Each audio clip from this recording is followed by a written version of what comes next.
most of the people as well as most of the organizations, they are hiring for the people who know the complete React.js. So many of the students has asked me like, sir, React.js is a framework or is it a library, right? So see here, React.js is a JavaScript library. It's not a framework.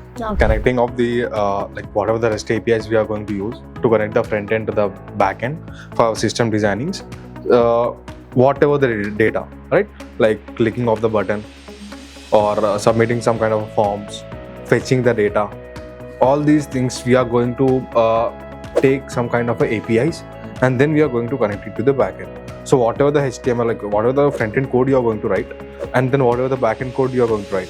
So in the mediator, in between, you will be having some kind of APIs. Okay. So the API is nothing but it is called as an application programming interface. So how is the training process in Tech Academy? Now coming to the Tech Academy, we are going with the advanced technologies.